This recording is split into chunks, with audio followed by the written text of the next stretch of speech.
Hi everyone, welcome, and I'm glad you could join us.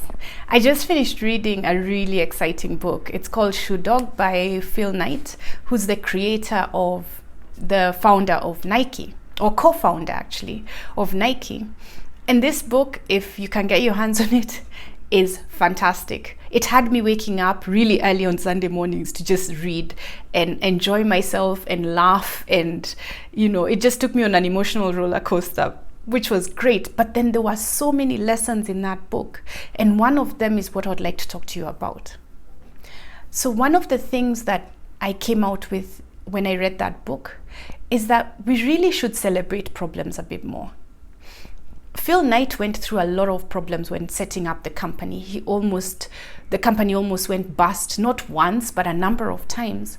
And this was including the regulatory who came up with taxes that were based on an old law, and he had to find a way to deal with this. And all these things tend to happen. The other day I was reading that Mastermind, the cigarette company, also is going through something similar to what Phil Knight went through.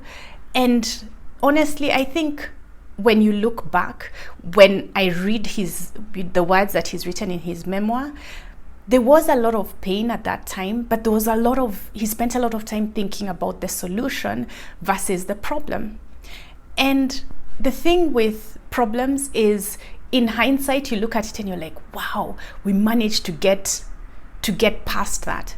And you celebrate it after.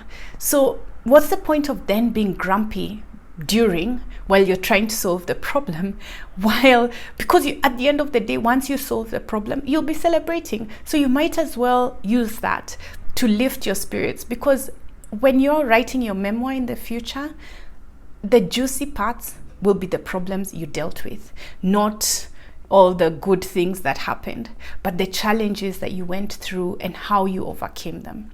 That's the juicy part. And if you're feeling discouraged right now because of some of the challenges you're going through, hey, when you write about it in the future, when you write about how you went through it, it's gonna make for interesting stories for your grandchildren. And I look forward to seeing you the next time. Yes, and one more thing, keep reading. There is nothing more valuable than books. Books are any problem you've ever had.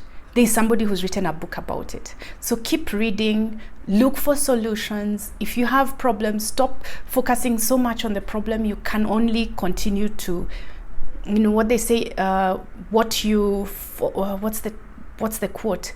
What you focus on grows. So if you focus on the problem, it will grow.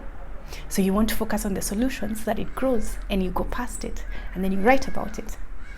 See you next time.